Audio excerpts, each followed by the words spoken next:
तुर्की और सीरिया में भूकंप से मृतकों के लिए आत्मा की शांति के लिए ईसाई, मुस्लिम, सिख, बौद्ध, जैन सबने मिलकर प्रार्थना की।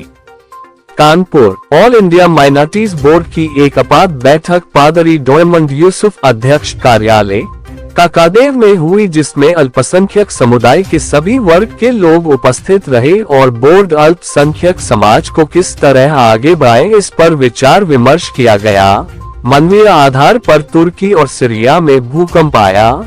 उस भूकंप में जिन लोगों ने अपनी जानें गंवा दी उनकी आत्मा की शांति के लिए ईसाई, मुस्लिम, सिख, बौद्ध, जैन सब ने मिलकर प्रार्थना की और साथ ही जख्मी लोगों के स्वस्थ होने की प्रार्थना के साथ उनके परिवार और उनके मुल्क के सहानुभूति प्रकट करते हुए बोर्ड ने ये प्रस्ताव पास किया कि भारत सरकार ने जिस प्रकार सीरिया में बका के मानवीय आधार पर सहायता प्रदान की उसके लिए भारत सरकार की सराहना की गई और ये आशा की गई है कि अगर उनको आवश्यकता पड़ेगी तो सरकार उनको और भी सुविधा उपलब्ध कराएगी। इसके साथ साथ एक बड़े सम्मेलन के संबंध में एक प्रस्ताव पास किया गया कि अप्रैल में एक बड़ा सम्मेलन अल्पसंख्यकों की सुरक्षा, उनकी उन्नति और उनके राष्ट्र प्रेम संबंधी जैसे विषयों पर विचार विमर्श किया जाएगा।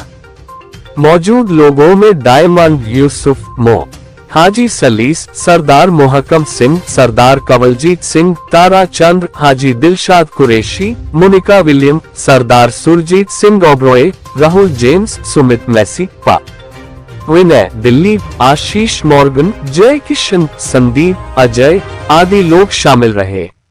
स्थान पर उपस्थित होकर के जिसमें सभी लोग मौजूद हैं आपके सामने, सबने अपने अपने अंदाज में उस रब से प्रार्थना की है जो इस सृष्टि का रचनाकार है कि उन मरने वालों की आत्मा को शांति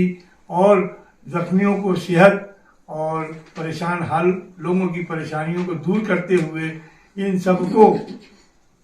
अपनी शरण मिले और इनको पुनः स्थापित करने के लिए पूरे विश्व के लोग जिस प्रकार से सहायता कर रहे हैं, हमारे भारत ने भी इसमें सहायता बढ़ चढ़ करके की है। और इतना ही नहीं बल्कि हमारे देश के प्रधानमंत्री ने ये भी कहा है कि अगर वहाँ और जरूरत होगी हम और सहायता सामग्री भेजेंगे। इसके लिए हम सब भारत सरकार के इस कृत्य की प्रशंसा करते हुए ये आशा करते हैं कि पूरे विश्व के लोग मानवीय आधार पर उनके पुनर्वास के लिए जो भी हो सके संभव वो सहायता करेंगे।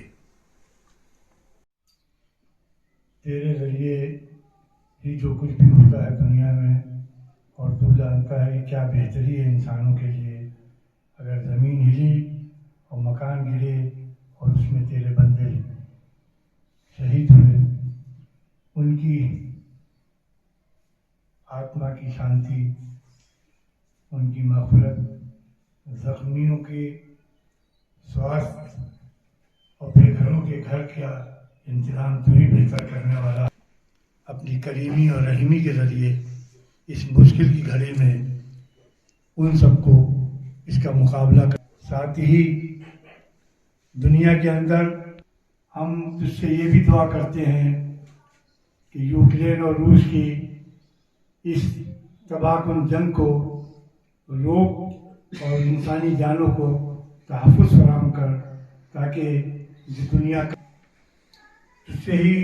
हम सब जिस भी रूप में उसको लोग मान रहे हैं, तुझको ही इस कायनात का खालिक को रब मान रहे हैं और तेरे ही जरिए पूरी सृष्टि की रचना हुई है। तुझसे दुआ गो हूँ लोगों को जो इस हादसे के शिकार हुए, उनकी मग़फ़िरत फरमा, सब्र जमील अता फरमा। इसी दुआ के साथ हम सब तुझसे उम्मीद करते हैं तो अवश्य सुनेगा। हम आदमी हैं एकदम ही। हम एक तो सांस लेते हैं और अगला सांस हम ले पाएंगे या नहीं ले पाएंगे, ये सब कुछ ईश्वर अकाल पुरख पे निर्भर है। और जो भी